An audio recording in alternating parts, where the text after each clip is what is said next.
marami. Gusto ko lang nabasahin kasi yung actual na pangyayari.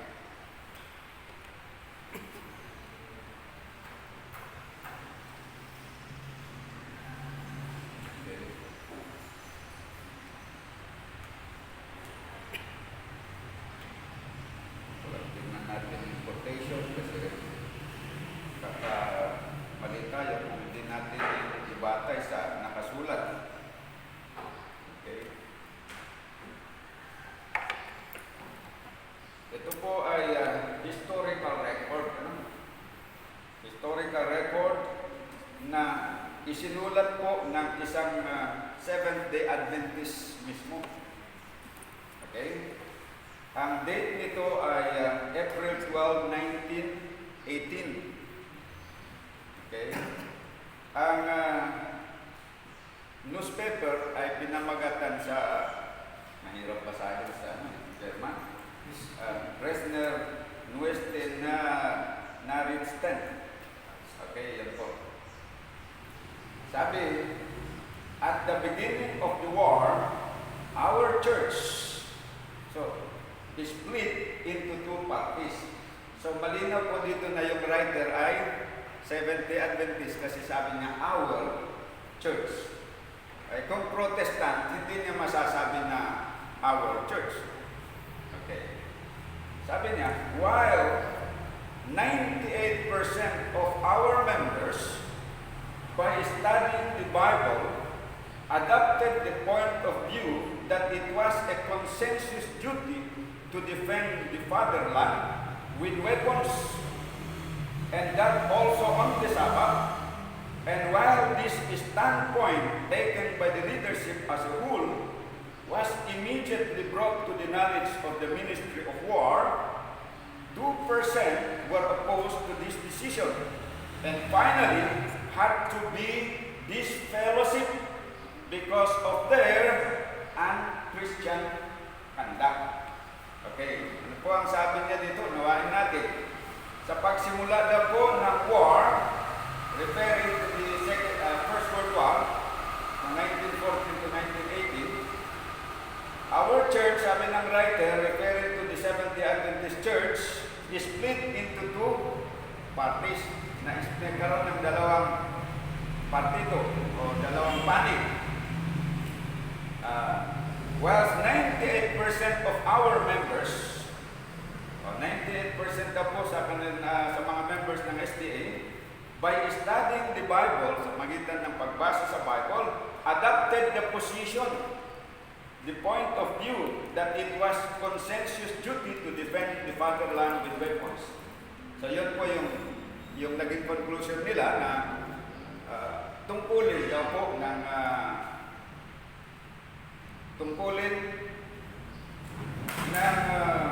bawat Kristiyano to defend the fatherland. Fatherland is yung sariling bansa. Sariling bansa. At paano po anong gagamitin sa pagdepensa? With weapons. Pag sinabing weapons dito hindi po yung Bible. Hindi po yung spiritual weapon ang tinutukoy dito, kundi literal weapons po talaga yan na ginagamit sa Iraq. At sabi dito, while this standpoint taken by the leadership as a whole, so yun daw po ang nagiging tayo ng leadership as a whole. Hindi lang po ito tayo ng iilan, no? Tayo daw po, naging tayo po na ito ng leadership as a whole. Okay? At then, anong ginawa nila dito sa inadapt nila na point of view o position? Was immediately brought to the knowledge of the Ministry of War. Ibig sabihin, yung katayuan nila na ito ay dahil gira, pinarward nila sa Ministry of War para ipaalam sa gobyerno. Okay. Ngayon, so yun po ang sa panig ng 98%. Pero meron pong 2% na nag-oppose. Sabi dito, 2% were opposed to this decision. So, yung 2% sa members ng SDA, nag-oppose doon sa decision ng majority ng SDA, especially the whole leadership, sabi. Ngayon, ano ang naging resulta? And had to be disfellowship. So itong mga 2% na disfellowship sa church. Okay. Okay. Hindi kami ang gumawa nito. Binasa lang natin. Ito ay historical record. Hindi po ito invento o kwento lang. Okay. Another historical record sa nangyari. Ito naman po ay September 26 ang date, 1918. At the beginning of the war, there were some members, ito ang sumulat dito, SDA din there were some members, as there are some also in other places, who did not want to take part in war service. Okay. So sa simula daw ng war, may mga tao na ayaw sumali sa war service. Ibig sabihin at ayaw makipagbira, pumatay ng kanilang kapwa. Okay. They started to spread around their ideas in the congregation. Ang tinutukoy dito na congregation is sa loob ng SDA. Sinimulan nila na ikalat daw sa kasamahan nila sa church yung kanilang idea na yung idea nila na hindi sila sasali sa gira. Okay. Orally and in writing. So dalawang paraan na kanilang pinag-share. Orally, ibig sabihin, yung sa kanilang pananalita, no? Word of mouth. And in writing, ibig sabihin, sumulat pa sila ng mga babasahin tapos ipinamigay. Para kumbinsihin ang mga kasama nila na huwag din silang sumali sa gira tulad nila na ayaw sumali sa gira. They were warned. Sila po ay binalaan. But because of their obstinacy, ibig sabihin obstinacy yung pagpapatuloy nila, pag-insist, hindi nila paghinto doon sa kanilang ginagawa, they had to be put out for they became a threat to internal and external peace. Ayan. So yun po yung nangyari. Ngayon, so yan po ang pangalawa na patunay. Ano pong nangyari? Yung pong mga pioneers ng Seventh-day Adventist Reform Movement ay hindi po sila usa na basta lumabas. Sila po ay nangangarap doon sa doktrina sapagkat yun ay panahon na yun ay war time. At ipinangangarap po nila yung natutunan nila sa Bible and Spirit of Prophecy na isang Seventh-day Adventist ay hindi dapat sasama sa gira. Okay. Kaya lang, yung mga leadership naman ay nagkaroon daw ng pag-aaral at dumating sila sa conclusion na kailangan na depensahan nila ang kanilang bansa. At pinaalam nila din ito sa kanilang war ministry. Ayan. Ngayon, yung position na yun na pwedeng sumali sa gira ay naging, sa panahon na yun, naging position daw ng full leadership. O, hindi ako nagsabi nun, na sila ang nagsasabi. Pero may 2% naman sa mga members na oppose dito sa new position ng leadership. So, ang resulta, sila daw po ay na disfellowship. Yung term na ginamit dito sa April 12, 1919 ay disfellowship. Ang term na ginamit dito naman sa September 26 na record is they were put out. Okay, put out, parehas din. Pag put out at saka disfellowship parehas din. Okay. Third na patunay, para malaman natin kung bakit pa talaga nagkaroon ng isda. Sino ba itong mga tao na ito? Saan galing? Ayan po, pinanggalingan. Another historical record, September 21, 1915 naman ito. Ito din, nandito yung pangalan ng newspaper. Sabi dito, since the beginning of the war, there has been a division among the Adventist people. Okay, mula daw po sa pasimula, ay merong division among the Adventist people. During the duration of the war, the majority wanted to see the fundamental teachings set aside, okay, by force if necessary. The others asked that the sanctification of Saturday be allowed them, even in these times of stress. The opposing faction finally brought about the disfellowshipment from the organization of the followers of the original principles of their faith. Sino daw po ang na-disfellowship? Yung mga sumusunod daw po sa original principles of their faith. Ano ba yung original principles of the faith ng Seventh-day Adventist? Yung hindi dapat sasali sa gira ang mga membro. Yun yung original principles. At itong nangyari dito, itong mga Adventist na ito, by following the original principles, they were disfellowship. Ayon sa naka-record. Ito naman po yung patutuo, yung kaapat na patutuo. Ito ay galing naman kay Elder C.H. Watson, the former General Conference President ng Seventh-day Adventist noong 1936. Hindi ako nagkamali. Sabi niya dito sa kanyang circular letter, ito pala ang term ng pagka-presidente niya, 1930 to 1936. Si Elder Watson po ang president at that time. Meron siyang sulat na pinamagatang The European Situation. Ganito po ang mababasa natin. 1 minute.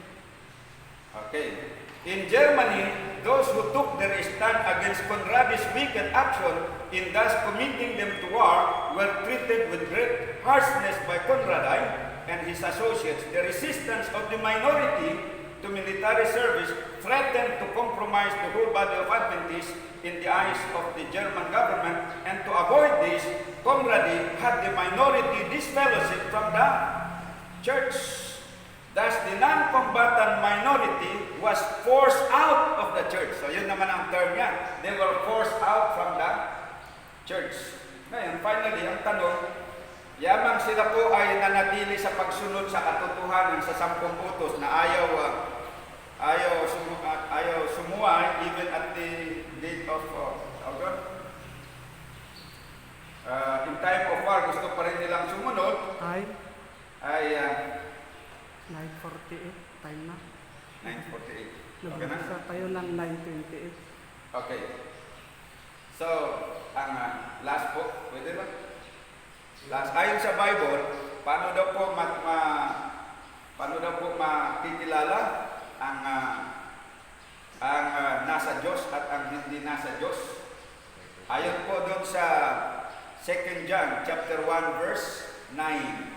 Yun pong nananatili sa doktrina ni Kristo at sumusunod sa utusan ng Diyos ay nandun po ang presensya ng Ama at ng Anak. Kaya masasabi ko na ito po na sumunod sa original principles of the Adventist faith na dapat sumunod sa kautusan ng Diyos na huwag papatay kahit sa panahon pa ng gira at huwag lumabag sa araw ng Sabat kahit pa sa panahon ng gira ay sa Diyos, sapagkat ayon sa Biblia ay yung pong sumusunod at nananatili sa aral, sumusunod sa kautusan ng Diyos ay kinaroroonan ng Ama at ng Anak. Yan po mga kapatid ang aking pahayag. Salamat po.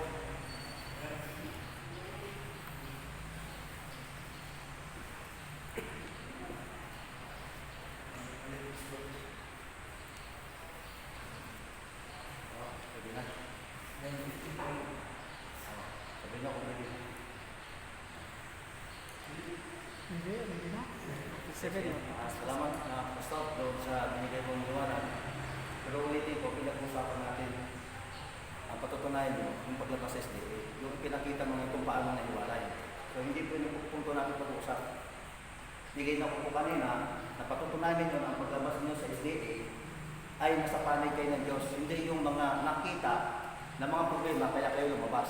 Kundi mismo, patutunayan ninyo na ang paglabas sa SDA ay nasa panig kayo ng Diyos. At kami naman ay patutunayan namin na ang paglabas ninyo ay nasa panig kayo sa Diyos. Okay, so ganoon pa man, maraming salamat sa binigay mo. Ang standing LNG White, kapag tinignan po natin na panay ng SDA, ito is M, 63, 68, hanggang 69, 1893. Ang iglesia ng Panginoon mananatili hanggang sa wakas. Pero nilinaw niya, at sinangayon na naman, na talagang lumabas. Pero ang kadahilanan ng paglabas sapagkat nakita na hindi tamang pagsunod. At tama po yan, sa unang kapanahonan, ganito po ang nangyari.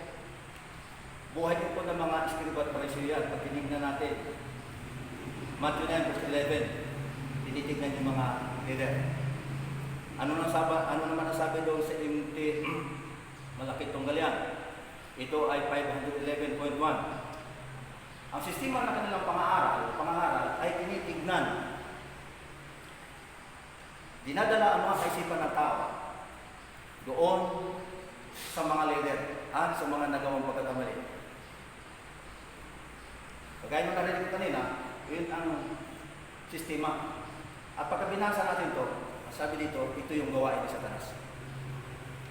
Kaya ang stand ko dito, patutunayan ko na ang paglabas niyo sa SDA ay nasa panig ni Satanas. At yung sistema ginawa nyo kanina, ay tinignan ko ano yung mga ginawa doon sa loob, kaya kayo lumabas.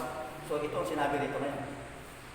Ito ay makikita natin sa Kabanata 35, 513 ng Tagalog, Malapit Tunggalian. Yan po ang gawain ni Satanas. Ipinapaalam sa mga tao yung mga ginagawa ng kamalian. At salamat, pinatunayan mo ngayon doon sa sinabi mo na yung itatayo kong panig ay nasa panig ka kay Satanas. Doon sa sistema na pinapaliwanag mo. Okay? Tuloy natin. Sa Lucas 20, isa sa karanasan mga Eskriba at Pariseo ay naghahanap sila ng kamalian. Dito makikita natin, pagkakita natin na yung SDA Church ay meron nagawang mali sapagkat sabi ka, ay bakit pinahintulutan? Merong akusasyon dyan na sinagot naman. Kaya yung papel na yun, na binabasa-basa ko, nandun ko. Kaya yung sinasabi ko kay kapatid kanina, naintindihan ko na yan, yung problema na yan. Merong akusasyon nangyari. Hindi lang matanggap ninyo na pinatawad yung nagkamali. Ang gusto talaga, akusahan sila at talagang banatan. Pero sapagkat pinatawad, sapagkat yung prinsipyo ng Panginoon, yun ang problema, umiwalay na ngayon. Mapapasa natin na hindi nagbabago ang dalagang parents doon sa pamantayan na manatili sa bayan ng pamantayan ng Diyos. Kailangan may nagkamali, may nakagawa ng mali. Kailangan ang pamantayan ng Diyos pag nagkamali, ang sabi niya, balik ka sa akin, patatawarin kita. Pero sa Islam, ay hindi matanggap ito. Ay hindi lang matanggap. Kaya nagpupot talaga sila. Dahil may nakita ng mali. At isang ito sabi na naghahanap ng kamalian. At sabi ni White, Malaking Tunggalian, Kabanata 35, page 513, ito ay gawain ni Satanas. So yung tayo ko dito, papatunayan ko, kayo ay nasa panig si Satanas. Mag-isip kayo mga kapatid. Doon sa estilo na ito papariwanan. Next. Lucas 7, 80 sa isang kanta ito, isa ito sa mga karanasan na nangyari noon. Kini-question ang pakikisalumuha ni Kristo doon sa mga taong masasama. Yan. Pero kailan sabi ko kay kapatid na hindi natin pwede may isa-isa yan sapagkat kulang maghapon kung tatalakayin natin ito. Pero isa yan sa nakikita na may kadahilanan kung bakit malisa sapagkat nakisa na ikakay sa WCC. Mga ganito. May mga ganong katwira. Ewan ko siya, meron ganyan. Siguro meron din. Pero sa unang kapanahonan, pinakita na isa sa ugali na kalaban ni Kristo ay kini-question nila yung pakikisalamuhan. Kaya meron akusasyon din nangyari doon. Nakikisa na kayo. Kasi nandoon kayo. So, kaninong gawain yan? Sa kalaban ng Panginoon. Kaya antayo ko dito, yung paraan na sinasabi ninyo ay nasa panig kayo sa Satanas. Okay? Tuloy natin. Dito naman sa Lucas 18, 10-11, sana huwag naman tayo dito. Nakakita din ng kamalian. Gusto natin. Sana wala. Pero itong ginagawa ng mga Israelite person, nagmamalinis ka ng sarili. Wala kami nagawang mali.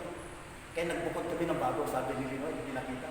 May mga taong ganito na umalis sa kanilang grupong kinalagyan sapagkat may maligo at lumipat. Pero ganun din lang ang kinalagyan. May mali pa rin. Sapagkat saan ka makakita ang walang mali dito sa sanlibutan? Meron ba? Sa palagay ninyo, meron? Lahat ay merong kamalian. So kung yung kamalian, hindi natin atay na labas, pwede nga kung sagutin mamaya, kung sa inyong kinalagyan wala kayong mali at wala nagkakamali sa inyo. Pero kung meron, sasabihin ko rin sa inyo, labas kayo dyan. Kasi yung pundasyon na sinasabi ninyo, pag nakitaan na ka ng kamalian, kailangan na lumabas. So, yan ay paraan sa taas. Ipinakita ng Panginoon ng kanyang pag-ibig na kahit ang kanyang bayan ay nakagawa ng kamalian, ay naroon pa rin ang kanyang pagtataga na kailanman hindi niya ito iniwan. Kung bakit ang isda iniwan.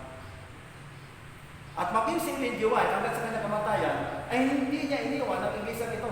Sa kabila na nakita niya na mayroong kamalian, bakit kayo umalis kayo? At kaninong aklat ang ginagamit niyo para patunayan? Di ba aklat ng Sister White? So gumagamit ka ng aklat ng Sister White pero hindi niyo ginagawa yung kanyang ginagawa ng pananatili sa iglesia ito. Kaya, ano ang sabi ng Panginoon? Pagka humiwalay ka sa kanyang itinatawag na bayan, alangan sabihin mo sa Panginoon pa, hindi na, nasa panig ka ng kaaway kapatid. Kaya pag-usap ko sa panito mo po, habang may panahon pa, yan. Tuloy natin.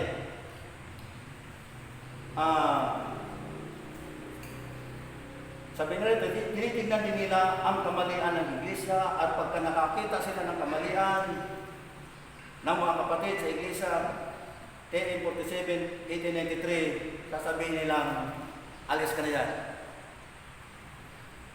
Yan ang sabi nila. So, anong sabi nyo ngayon? Kaya sinasabi ko kapatid nila, halos na rin pa rin ko lahat, ang mga rin ko na nakausap ko. Tinitignan ko na mali. O, mali na dyan, alis ka na dyan. Ang tanong, nung ba makita ng Panginoon na kamali ang kanyang bayan, sinabi niya na umalis ka?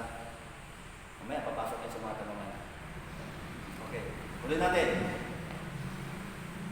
At kailangan na daw lumabas. O, ito yung karanasan. Siyempre, alam nito, Matthew 13. Palasak ito ng pag-aaral. Pag Matthew 13, alam natin yung pansirang damo at saka yung tunay na trigo. Ngayon, sabi ng tao, Panginoon, paano nagkaroon ng pansirang damo? Samantala, ikaw na ito, puro trigo yan. Sabi na, ay, oo, kasi nakatulog kayo. Kaya, ang kaaway nagasigling. So, kaya nagkaroon ng pansirang damo. Eh, nung nagkaroon ng pansirang damo, totoo, nakapasok yung maling aral. So, kaya sa iglesia ng Panginoon, makakakita tayo ng kamalian. Meron at meron. Doon sa mga tao, hindi doon sa katuruan, kundi doon sa mga tao. Hindi doon sa inobligya niyang iglesia, kundi doon sa napapaloob ng mga tao. Eh ngayon, bakit tayo lalabas? Kasi ang tinitignan natin, yung napaloob na ginawa ng mga tao, kaya tayo lalabas na. So yan ngayon, at maliwanag yung sinabi ng Pastor Reynan. Merong ginanito, merong ginanyan, kung sino pa yung nagsasabi. So parang ang dating, parang tuloy may tampo. Sino pa yung totoo? Kung sa ako pa, doon pa sa pag-ibig kung sino pa yung nagmamahal, yung pang kinakalimutan. Parang may halong tampo kumbaga. Kaya kalimitan, nangyayari yan, ang usapin ay pumapasok na bunga lang yun ang pagkatampororo. Pero salitang kanto lang yun. Depende pa rin yan kung ano ang sarobin ng isang tao. Okay? So tuloy natin. So ibig sabihin, pumasok talaga, naroon na. Ang tanong, sinabi ba ng Panginoon, bumiwalay ka na? Umalis ka na dyan kasi napasok na? Anong sagot ng Panginoon? Kasi sabi ng tao, bunutin namin. Bunutin namin. Para maalis ito, para maging pure na. Kasi di ba yung gusto natin pure? Kaya nga tayo gumawa ng bago, di ba? Kasi gusto natin pure. So ang sabi ng tao ito, tanggalin na natin sapagkat para pure. Ang sabi ng Panginoon, wow, ano gagawin natin? Sabi niya, hayaan mo silang sabay na tumubo hanggang sa wakas. Sabi ng Panginoon. Eh bakit hindi din nakantay doon sa sinabi ng Panginoon? Nauutusan lang kayo ng mga anghel. Yung pag-uusap ko dito sila daw ang anghel. Ayaw ko kung sabihin kayo rin ng anghel. Kasi ibang mga repon sabi na kami yung anghel na nag-aayos. Ayaw ko kung ganun din sa inyo mamaya. Yan. Kaya daw, gumawa sila ng paghiwalay sapagkat sila yung anghel ng Panginoon. Eh sabi ng Panginoon, uutusan ko ang aking mga anghel para sila ang maghiwalay nito. Hindi ang tao. Sabi ni White, yung anghel niya, hindi talaga tao. Kasi sabi, bagamat meron tayong mababasa, nandiyan sa Apocalypse, meron mga anghel dyan at makatawan doon sa mga mensahero ng Panginoon, ng mga tao. Pero hindi po lahat. Hindi po lahat. Malibang kung meron tayong ibang pag-aaral. Yan. So ngayon, nandito na, nakapasok na. Sabi na, wag mong bunutin hanggang sa wakas yan. Pero may panganib, sabi ni Pablo doon sa Gawa 20, malasakit na talata sa inyo. Yung Gawa 20 na yan, sabi niya, mayroong papasok. Mayroong papasok doon. Sabi niya, tawag niya ito, mga duwa ka. Tingnan natin yung Bible. Pakibasa niya sa Bible. Okay, ito ay Gawa 20:28 hanggang 30. Sige nga, basahin muna natin. Gawa, Kapitulo 20. 28 hanggang 30. 20, Kapitulo 20, versikulo 28 hanggang 30. 20, 28, ganito po ang pagkasabi. Ingatan ninyo ang inyong sarili at ang buong kawan. Sa kanila itilagay kayo ng Espiritu Santo ng mga tagaunang siwa upang pangalagaan ninyo ang Iglesia ng Diyos na binili niya ng kanyang sariling dugo. 29. Alam ko na pag-alis ko ay papasok sa kalagitnaan ninyo ang mababangis na asong ubat na walang katawan sa kawan. 30. At lilitaw mula sa inyo rin kasamahan ang mga taong magsasalita ng mga bagay na itis upang akili ang mga alagad na sumunod sa kanila. Palabas. So, ano standing dito? Pag tinawad kami, manatili dito o lalabas? Di ba lalabas? Ano sabi ni Pablo? Inulan na kayo dati sa ganitong bagay. Kaya mga kapatid, buksan ang puso natin. Ito bilang sa kapatid ninyo, tapos puso na sasabihin sa iyo. Ipinakita ito para bigyan tayo ng isang tamang pagkaunawa. Alisin natin yung ego natin. Bakit hindi tayo magpatawa doon sa nagkabalik na tayo ng ginawa ng Panginoon?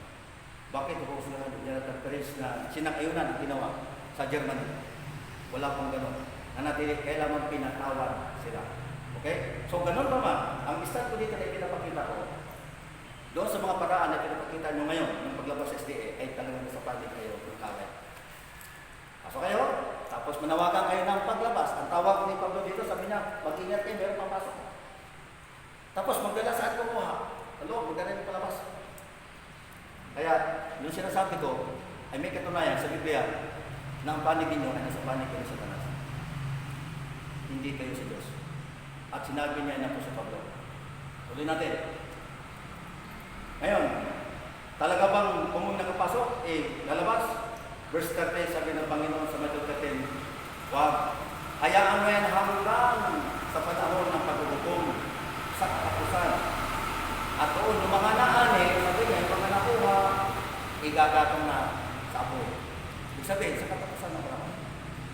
Doon ang sinasabi ng banal na kasulatan. Okay? Ngayon, ano ang sabi ni Jesus sa mga lumabas? 1:19. Alam ko, pala sakit na sa inyo talata kasi malimit naman ganyan ipag-usap. Kaya sabi ko, hindi na tuloy pa sa atin. Direktaan na ganito. Ano sabi ng Panginoon? Lumabas sila para mahayag niya sila hindi sa atin. Dahil kung nanatili sana sila, sa atin sila. Tama ba? Yung ba nakalagay? 5 minutes.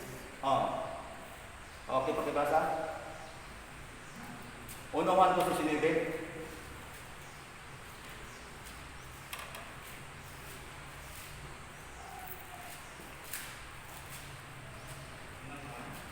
Dos disinitin. Sila'y lumabas sa atin, ngunit sila'y hindi sa atin.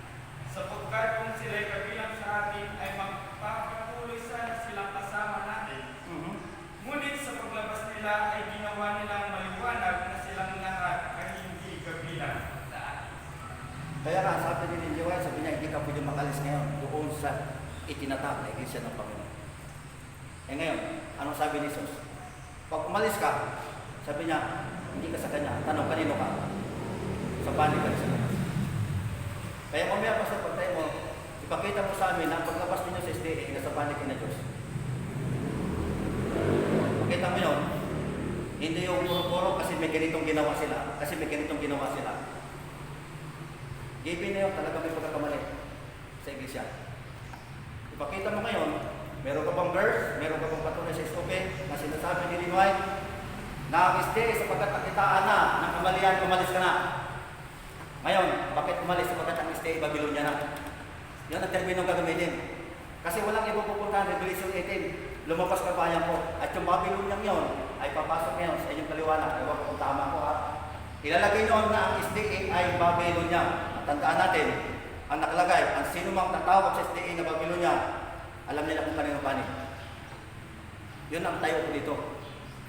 Kaya maliwanag, ang sinasabi ko dito, sa pagtayo ko ngayon, na ang inyong kalagayan ay nasa panig ni Satanas. Babawiin mo yun ni Pastor yan.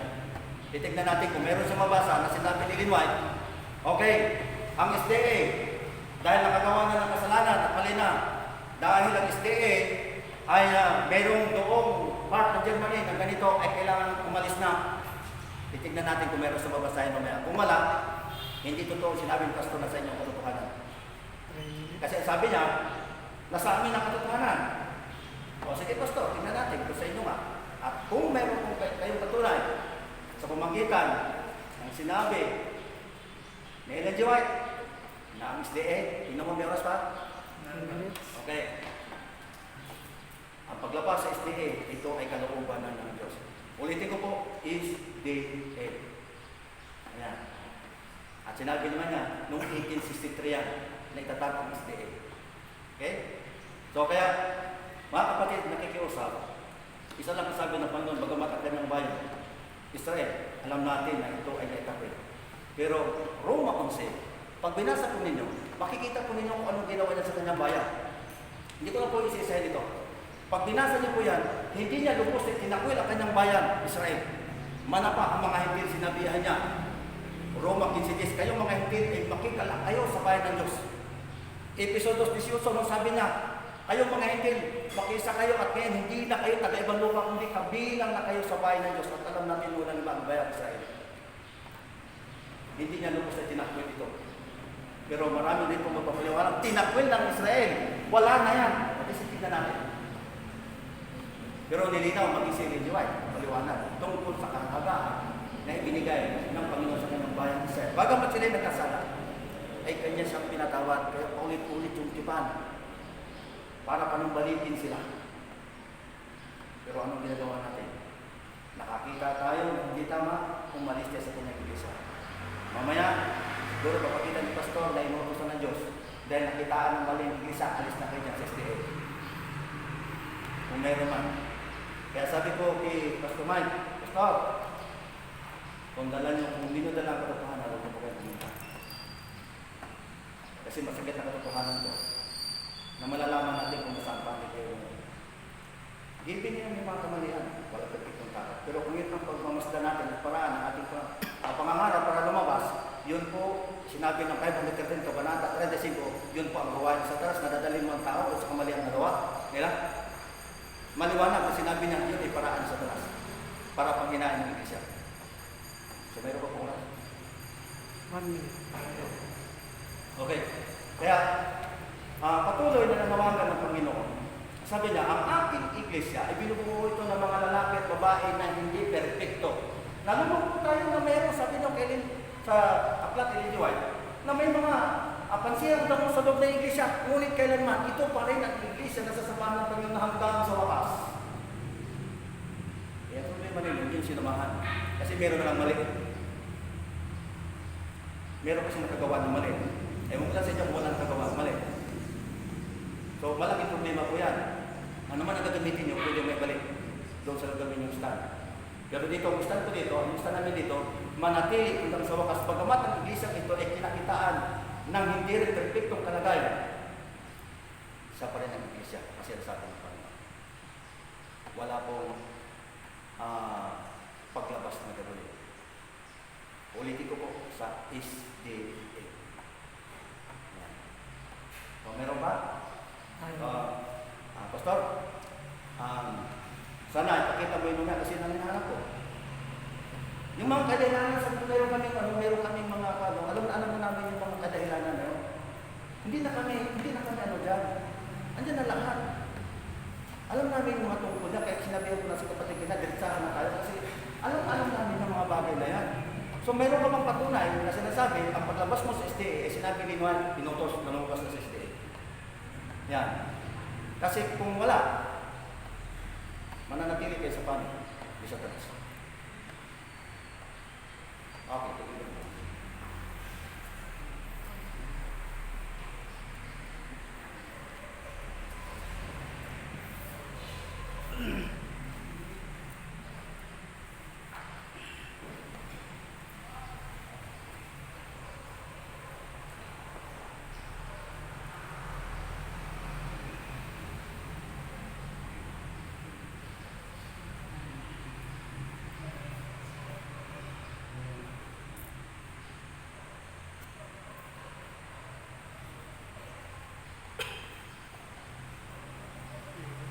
Start. Pwede na? Sige, start na. Okay, magandang umaga muli. So, ako po ay nagbabalik sa paglilinaw dito ayon kay kapatid. Parang hindi niya nakikita na yung pagka pinaliwanag ko dito na yung mga pioneers na naging kaanib ng Seventh-day Adventist Reform Movement, hindi niya nakikita na yung paglabas nila ay sa Diyos. Okay. Parang naghahanap pa siya ng iba na patunay. Pero linawin ko, no? Hindi niya siguro makonect. Pero ganito po, para sa akin, malinaw yung na-present ko, pero hindi niyo siguro nakita. Paraiwan ko naman sa iba. Kung naintindihan nyo ba, nakita nyo yung punto ng sinasabi ko o hindi, pero para kay kapatid ay hindi niya nakita, hindi niya makita doon sa aking presentation na yung paglabas ay sa Diyos. Ngayon, ang pinakita ko dito, unang-una, na yung mga pioneers ng Islam na Seventh-day Adventist ay hindi po sila, wala pong binasa na sila po ay lumabas dahil may nakita silang kamalian. Sila po, binasa ko dito na sila po ay nangaral dun sa original na principles of the Seventh-day Adventist Church ay sa nabasa ko kanina na ano yung kanilang sinasabi daw verbally at saka yung in writing.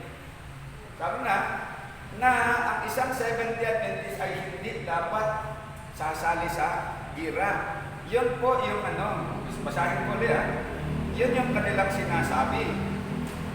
Okay.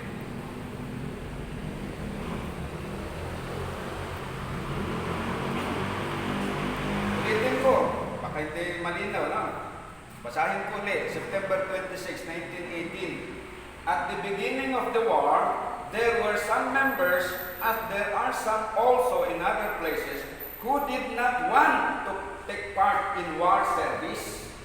Yun. Bakit nung nagkaroon sila ng ganito na katayuan na hindi dapat sasama sa gira?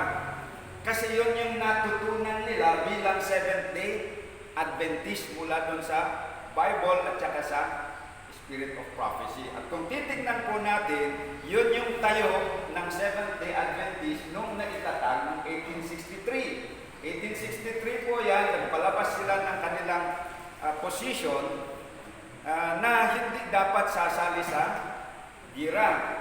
Okay. Tignan natin. Basahin ko yun, yung kanilang tayo, no?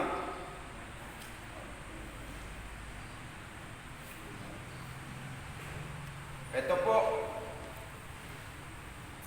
Ito ay pinirmahan ng Executive Committee ng General Conference of Seventh-day Adventists. Ito po ay hango sa aklat na Seventh-day Adventist in Time of War, page 58. Ang author nito ay si F.M. Wilcox. Anong sabi dito?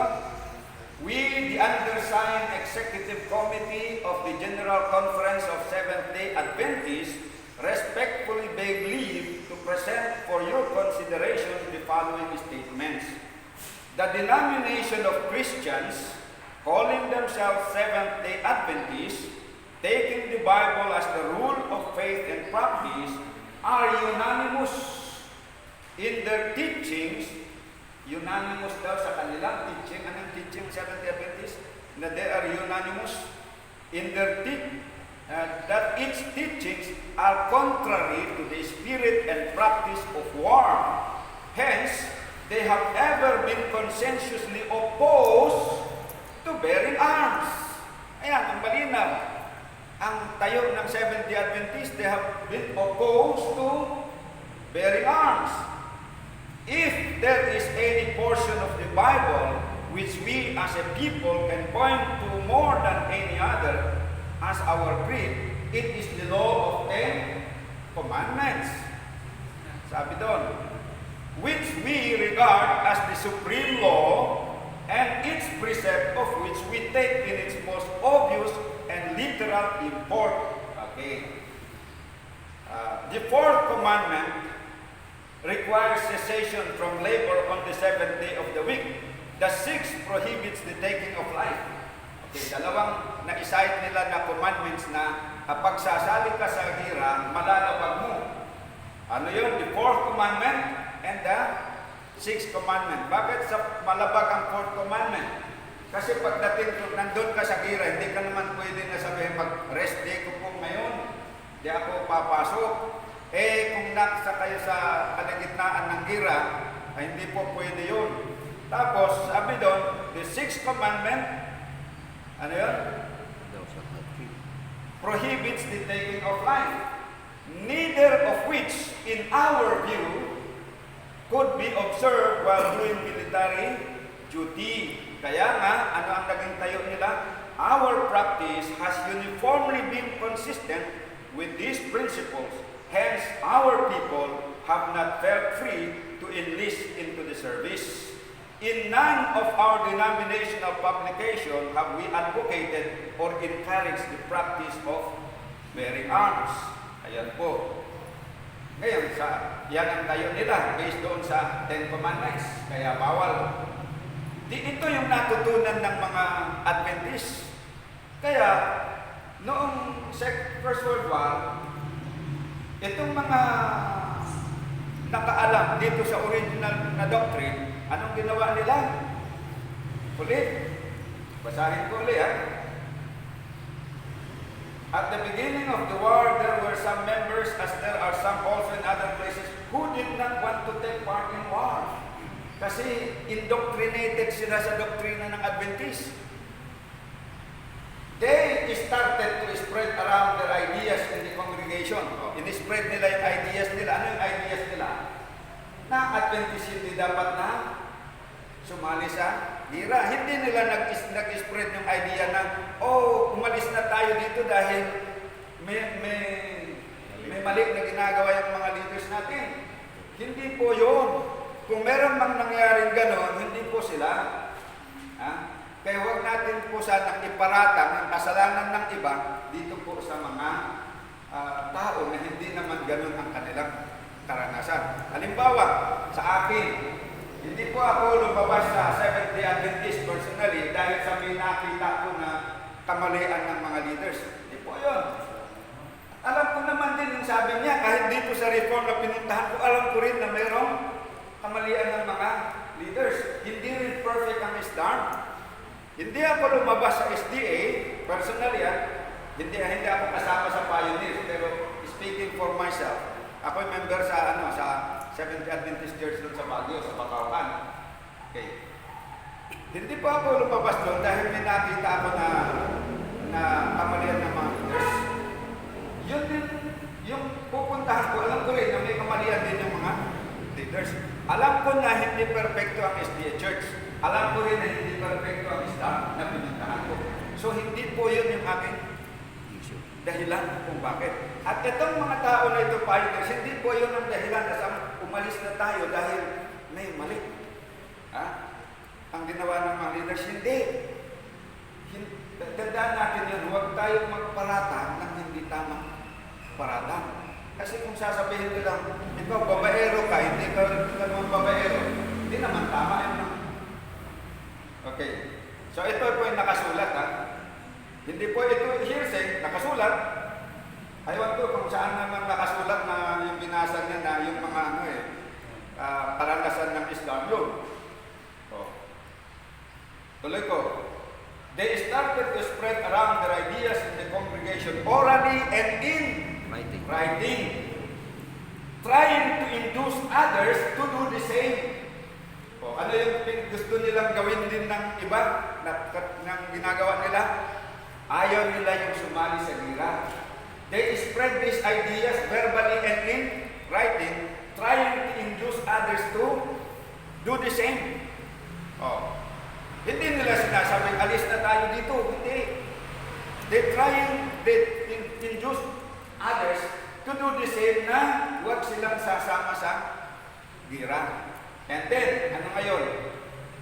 They were warned by the church. Bakit winarningan ng church ay tama naman yung kanilang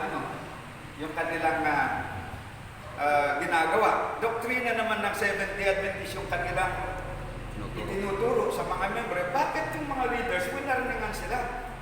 Kasi nga, sabi natin dito kanina, sa sinapaliwanag ng writer ng SDA, sabi dito, at the beginning of the war, our church is split into two parties. While 98% of our members, by studying the Bible, adopted the point of view that it was a consensus duty to defend the fatherland with weapons, and that also on the Sabbath. Ayun. Na pagdepensahan mo, ibig sabihin sasali ka sa gira para didepensahan mo at maging sa araw ng Sabat ay you have to bear arms. Yan. At sabi dito, and while this is standpoint taken by the leadership as a whole, o kaya pala nagbago ang tayo ng leadership, hindi natin gaya ng tayo nung araw. Kaya binabalaan sila. But because of their obstinacy, they had to be put out. They have to be put out for this fellowship. So, hindi po yung sinasabi ni kapatid na sila'y umalis dahil may nakita o kaya may mga tampo o sabi pa, narinig ko pa, sabi, yung mga Islam na yan yung mga gustong magkaroon ng position, hindi lang pinagbigyan pagkatapos ay nagtampo kaya umalis. Okay. Parang may mga taong umalis na ganun sa history ng SDA. Pero hindi po ito sila. Iba po yung kaso nila. Ibahin naman natin na hindi iparatang. Yan nga, hindi pabasol, hindi basol ni Juan, kundi Pedro. Yung kasalanan ni Juan, kung ganun man ang dahilan, bakit siya umalis sa SDA, kung may kakilala kayo, ay hindi naman, iba naman ito. Sila po ay tinanggal. Hindi nila ginusto na talagang aalis. Okay. Pero sila po ay disfellowship. Yan. So linawin po natin yan. At meron tayong patunay na dito binasa ko, patunay ng Adventist writers, maging ang presidente ng General Conference ng Seventh-day Adventist na si C.H. Watson, pinatunayan niya na they were really forced out from the church. Okay. Ngayon, anong connection doon sa pagiging tama nila sa Diyos? Anong connection doon sabi na yung pag-alis nila ay sa Diyos? Okay. Bakit sila naalis? Yan. Dahil sila po ay gusto na ipaglaban at sundin yung kautusan ng Diyos. Yung original na prinsipyo ng Seventh-day Adventist. Okay. Yan po ang dahilan kung bakit sila po ay napa-alis o pinatalsik sa iglesia. Ngayon, yung bang pananatili at pagsunod sa kautusan ng Diyos ay kung ikaw ay manatili sa kautusan ng Diyos at sumunod ka, yun ba ay kay Satanas ba yun? Yung pagsunod mo sa kautusan ay kay Satanas ba yun? sinunod mo yon, pagkatapos ikaw ay tinanggal sa iglesia, ikaw ba ay kay Satanas? O yung nagtanggal sa iyo ang kay Satanas? Ayaw ang maghusga. Kasi pinatunayan natin dito, napakalinaw po sa ebidensya ng katotohanan na sila po ay nangangaral na huwag sasali sa gira sapagkat makakalabag ka sa 10 utos ng Diyos, particularly yung 4th commandment at saka yung 6th commandments. Okay, ngayon, ipinangangaral na kinukumbinsi ang iba na susunod sa ganun na aral. Yan ba sa Diyos o hindi? Aral ba ng Diyos yon? Aral ng Diyos. Ngayon, kung ikaw ay sumunod doon at nanatili ka sa iglesia, ikaw ba'y nasa Diyos o kahit sa Diablo? Sa Diyos. Kung sa pamagitan ng pagsunod mo sa kautusan ng Diyos, ay tinanggal ka sa iglesia. Dahil ba sa tinanggal ka sa iglesia, ay ikaw na ay kay Satanas ka na? Hindi po. Yung pong gawa mo, yun po ang magpapakita kung ikaw ay sa Diyos o hindi. Ngayon, ang dahilan ba ng pagtanggal sa kanila ay dahil sa sila ay lumabag? Hindi. Kundi dahil sila ay sumunod. Kaya, para sa akin, kahit hindi nakikita ng iba, yung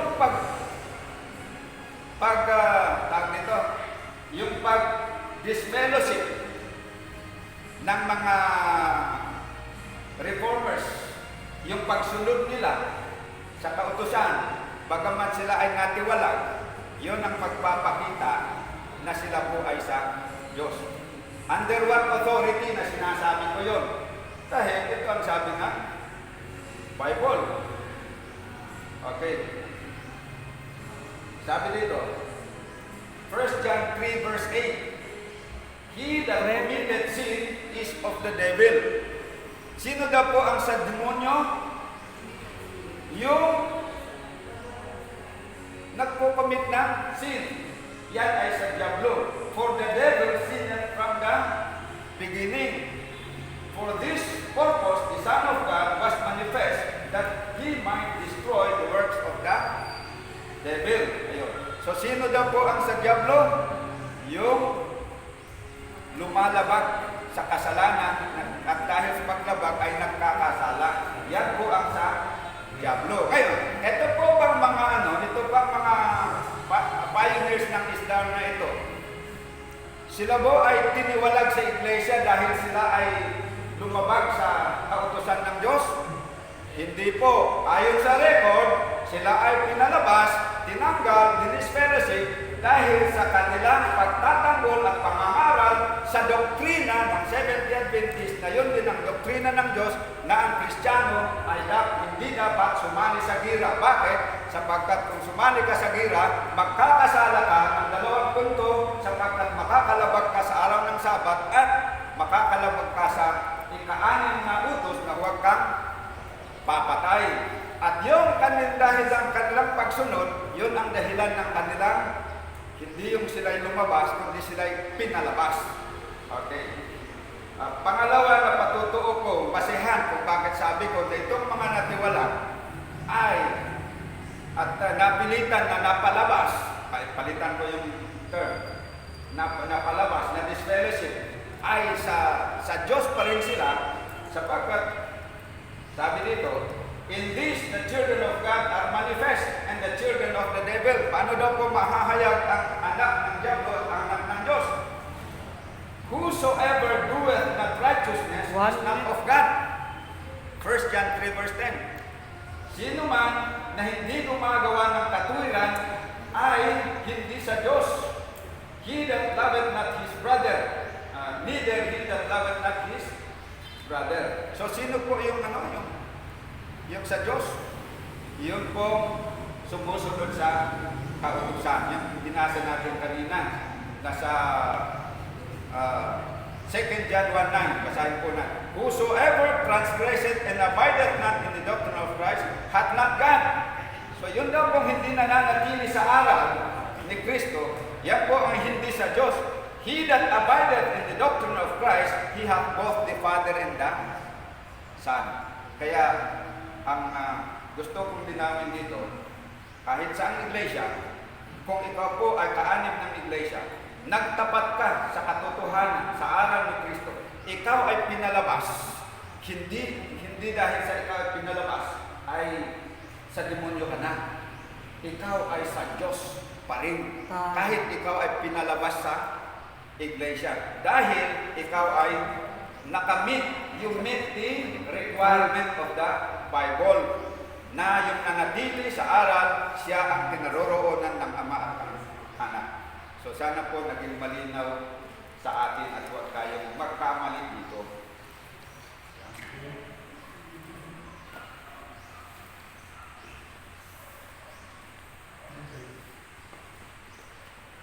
At least kahit pa paano may ginamit sa pastor. Siyempre, hahanapin natin yan. Pero sabi niya, hindi ko nakita. Pero pag pinansin ninyo, ang pamantayan ay 10 oras. Naghawak sila ng baril. So mali, nakitang mali. Kaya nakita ko yung pastor, kaya pinapakita mo yung maling ginawa. Kaya kayo lumabas kasi gusto nyo sumunod. Kasi nakakita kayo ng maling pagsunod. Yun ang malinaw. Kaya kayo naghiwalay kasi nakakita kayo ng maling pagsunod. Huwag mo sabihin, hindi ko naintindihan.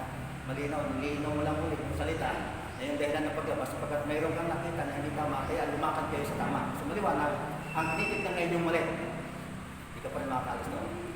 Ngayon, ang tinatanong ko dito kung mayroon bang mababasa. Talagang wala.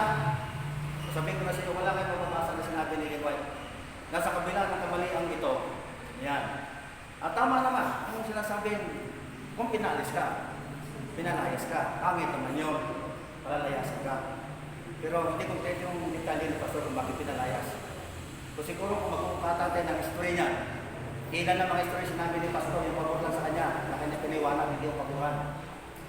Kaya ingat din po tayo dito sapagkat pwedeng magtagpit-tagpit. Sabi ni Gideon, si Satanas, gagawa siya ng tagpit-tagpit mga ito para palitawin ang totoo. Pero mas buting alamin pa rin natin. At alam ko, kung alam ng history niya, ay nakikita niyo kung anong kadelanan kay lamang sapagkat mapupulaan kayo, iniba niyo ang estilo ng pagpapaliwanag. Pero ang punot-dulo nito ay doon nga nagkagirian talaga. Yan, okay. So ngayon, alam natin, yan,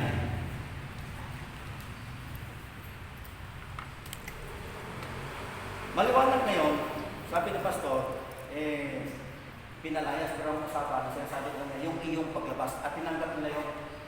Hindi niya sinabi na pinalayas sila. At tinanggap nila yung usapan na yun na yung paglabas nila.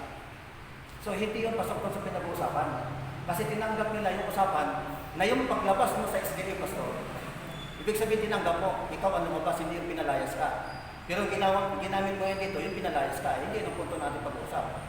Kundi ang punto ng pag-uusap, yung paglabas mo sa SDA at sabi mo ko, at kinlaro ko sa inyo yan kanina. So, nonsense yung paliwanag mo sa akin. Ang sinasabi ko, yung paglabas mo sa SDA, hindi yung pinalayas ka sa SDA. So, at least, kahit paano, nakita namin ang dahilan mo. Pero hindi yun ang punto ng ating pag-uusap. Ang punto ng pag-uusap, kung mapagpatunayan mo na ang paglabas mo sa SDA ay kay Satanas ka. At tanggapin natin na meron talagang kamalian. Meron talagang kamalian. Ngayon, ano sabi ng Panginoon? Sabi niya, talagang meron ng spiritual na kailangan, sabi niya, doon sa aklat ni A.J. White, 88, sabi niya, 356, 357, 1899. Pagtitibay sa akin ang lahat ng aking salita sa Minneapolis na isang reformasyon ang dapat may sagawa sa iglesia. Pagkaroon ng reformasyon sa iglesia, hindi siya sabing umalis ka sa iglesia. Ay, anong gawin? Si Ellen G. White pinalayas din. Alam natin yan. Pinalayas si Ellen G. White, pinatapong, pero anong ginawa ni Ellen G. White? Yan siyang pinangahahawakan natin. Umalis ba siya, pastor? Hanggang sa kanyang kamatayan, hindi siya umalis. Pero ang isdar, diba? Ginagamit niyo ang book si Ellen White, pero hindi niyo siya ginaya sa kanyang ginawang stand. Ginagamit niyo para ilusot inyong katwiran ng inyong pag-alis. Kailanman ay hindi umalis si Ellen G. White sa kinalalagyan niya. Kaya sabi ng Panginoon, dapat magkaroon ng reforma sa loob ng iglesia. Hindi talaga sa labas. Ay bakit ka sa labas ka? Okay? Natin. Dapat magkaroon ng reforma sapagkat ang espiritual na kahinaan at pagkabulag ay nasa bayang pinagpala. So maliwanag, mismo ang Diyos ang nakakita. Mismo ang Diyos ang nakakita kung anong kahinaan meron doon sa iglesia. Bukod pa sa nakita mo, Pastor. Ang Diyos mismo nakalam kung anong meron. Pero kailanman, anong sabi niya? Oh. Anong sabi ng ating Panginoon? Kapag titiis niya, sabi niya, USN 396-1902, SK November 13, 1901. Ang iglesia ay nabigo. Sinabi ng Panginoon, nabigo. Oh. Malungkot nabigo na sa pata ng inaasahan ng manunubos gayon man ay hindi umalis ang Panginoon sa kanyang bayan. Pastor, umalis ka. Sino ngayon ang Panginoon mo? Kung ang Diyos sa kabila ng ginawang mali na nakita niya, kung ikaw nakita mo yung mga ilang bagay, na hindi tama, mga tao, ano pa kaya ang Panginoon? Siya nakakalam lahat. Pero iniiwan pa niya, hindi niya iniwan kailanman. Bakit ngayon? Alis ka. Ngayon, idadahilan mo, pinatapon ka. Kasi hindi ka, pinatapon, hindi umalis. Yun ang malinaw niya. Okay? Ulit natin. Gayunman ay hindi umalis ang Panginoon sa kanyang bayan, matyaga pa rin siya sa kanila, hindi dahilan sa anumang kabutihan nila. Nagtatyaga ang Panginoon, bakit hindi kayo magtyaga? Ibig sabihin, ang pundasyon ay isang masakit ito pakinggan. Ito sinasabi ko. Walang tiyaga ang Islam. Pag nakakita na hindi maganda, ura-ura. Pero ang Panginoon, ang sabi niya, anong prinsipyo niya? Matyagain siya at matiisin kahit na mali yan sabi. Kaya nga sabi, lapit ka sa akin, sabi sa Isaias, gaano man magulang yung kasalanan, sabi niya, lumapit ka sa akin, patatawarin kita. Pero ang totoong karanasan ng Islam, pag binasa natin ang karanasan nito, ay hindi nila matanggap na ang ginawa, pinatawad yung ginawa doon sa Germany. Ang tanong, Pastor, sa SD, bangin makakita ka na pinahintulutan, kaming maghawak na rin. Bakit mo ginagamit yun na ginagawa na kasalanan ng pinahintulutan? Meron kang patunayan na ang Angel Congress ay nagbago na sinasabing pwede nang umawak na rin. Ibig sabihin nagpaparata ka sa bago nito. Kahit sa atin maghanap, wala kang makakita sa akin na binago na yun. Nilabag isang pupuntos. Mayroon lang nagkamali. May nagkamali pero hindi na bago ang pamantayan niyan. Hanggang ngayon nandiyan pa rin. Pero yung itintayo ko dito dahil may naghawak ng baril. Kami hindi mo kami mahawak ng baril. At hindi yan mapabasa sa pamatay ng SDA. Kaya nga kapag naging pag-usap doon sa mga kabataan na gusto pumasok sa criminology, anak, ito ang pamatayan ng Diyos. Marami dito gusto magpulis. Anak, ito ang pamatayan ng Diyos. Yun ang lagi kong sinasabi. Pero kasabihin mo sa akin, Pastor, na binago, makita mo sa akin na binago na naglalang tres ang batas na pwede lang umawak ng baril. Dahil kung wala, malinaw na sinabi mo dito ay ito paparatan. Kaya ito isang bakit kaya natin mga kapatid. Nasa tuwing magsasalita, inaalam natin kung ano ba talaga katotohanan nito. Kasi pwede tayong dalhin. Ganito sa Satanas, pag hinanapan natin ang ibang mga patunay. So kaya sabi niya, tuloy natin, matagal na siya ay nagtiis sa kalikuan, kawalang paniniwala at kahibangan nila. Ano sabi? Pinagtitiisan niyo kawalang paniwala at kahibangan. Pero hindi malis ang Panginoon doon. Eh yun lang, nakita mo lang na nagpasa ng baril na ganito, nagluto ng araw ng Sabat, alisin ka na. Lalayasan mo na. Hindi ka sa Diyos, Pastor. Mga kapatid, masakit ang katotohanan ito. Kaya sinasabi ko, Pastor Mike, Pastor Kumari, kung hindi dala katotohanan namin sa masakit itong katotohanan ito, na makikita na kayo ay sa panig sa bahagi ito. Tuloy natin. Sa kahangahangang pagpapahinuot at kahabagan, ay dinidisiplina niya sila. Kung makikinig sila sa aral, ay lilinisin niya ang kanilang kasamaan. Ay hindi sila sabing iniwan sila, tutulungan sila at aayusin doon. Ano man maging problema, ang Diyos ang mag-aayos nito. Yan, kung magkaroon ng problema, sabi niya, alam mo itong aking binabasa, kaya nagdurog-durog nito, sa ulit-ulit na pakikipag-usap hanggang sa ito ay masira na lang. Pero napaganda nito, sapagkat nandito ang kanyang mga patunay na sinasabi na kahit kailanman, sabi niya, magkaroon man ng kagustuhan, ang Panginoon, sabi niya, ang mag-aayos, sabi niya, doon sa mga problema sa kanyang bayan. Kaya tuloy ko muna yan. Tuloy ko muna. Sabi niya,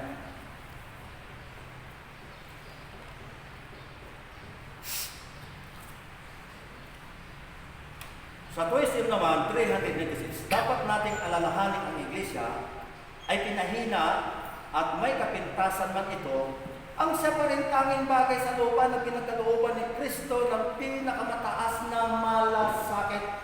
Yan sabi niya, palagian siyang nagmamasid na may malasakit at pinapalakas ito ng kanyang banal na espiritu. So, Pastor, hindi natin pwedeng sabihin na kung masama na yan, hindi ka na matili dyan kasi pag manatili ka, sa Diyos ka pa ba? Pero sa Diyos, sabi niya, kahit nandoon na maraming kasamaan, ipinakita niya, ang sabi na, kanya ito pinagtyagaan at kailan na hindi niya iniwan. So, maliwanag na ang stand ng aking kausap ay nakatingin doon sa kamalian. Hindi doon sa kakilang pag-ibig ng Diyos. Kasi kung gaano, kung maling nagawa, sabi ng Panginoon, ay ngayon kung dahil sa kamalian, mananatigil ka pa dyan, kataras ka na.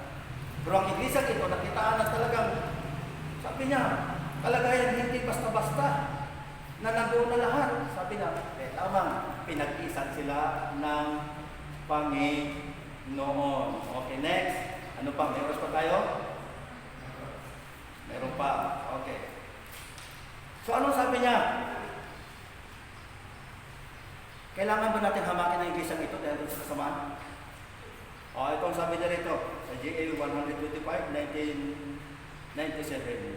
Sabi niya rito, ibinigay ng Diyos sa kanyang iglesia ang tanging kakayahan at kapangyarihan na walang sino may karapatang ito ay hamakin at walang kabulan sapagkat ang gumawa nito ay umaaglahi sa tinig ng Diyos. So kapag inaaglahi mo na, hinahamak mo ang kanyang iglesia kasi nakagawa ng mali. Anong sabi niya? Sino iaglahin mo ang tinig ng Diyos? Ang tanong, kanino ka ngayon? Dahil ang Diyos ang kinakalaban mo. Isa tanas ka ngayon. Mga kapatid, ano man ang nagawa ng kasalanan ng Tuesday, ay hindi sinabi ni Joel, maging Panginoon, umalis ka na ito. Dahil ang pattern natin, si Kristo, kailanman ay hindi niya inalisan ito. Kaya sabi niya, mahaya sila na hindi sa atin sapagkat sila umalis. Dahil kung hindi sila umalis, sa atin sana sila. Eh ngayon, sabi ni Pastor, hindi naman ito sumalis. Pinaan siya. Pero hindi na nakakapit. Siguro pwede sa sunod. Bakit ka pinalayas? Hindi ko usapan yan. O yan. Pero yung tayo na tingin, ganito, patunayan mo na ang paglabas mo, tinanggap mo yun. So yung pinaliwanag mo nito, hindi sa bagay.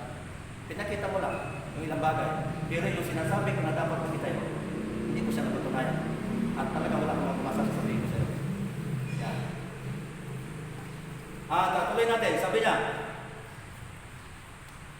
sa 2 3:19, hindi tayo makakalis ngayon sa pundasyon na ang Diyos ang nagtatag. Hindi tayo ngayon makakapasok sa isang bagong organisasyon sapagkat ito ay nakangahulugang pagtalikod sa katotohanan. Ito na, Pastor. Ano sabi niya? Kaya inuulit-ulit kong tinatanong kayo, nanggaling kasi dati. So nag-iba kayo ngayon. Nilinaw ko yan kanina. Sagot nyo, oo. So yung dati, sa inyo bago. Yan sabi na rito, pagtalikod pala sa katotohanan. So, pasensya po talaga. Yun po sabi dito. So kung pagtalikod sa katotohanan, kanino ka? Hindi yun aking kuro-kuro, binabasa ko. Hinahanapan ko si Pastor, sabi niya, hindi ko rin nakita kanina ng pagtalikod nila, pero wala sa binasa. Kaya isipan niya yung sinabi niya.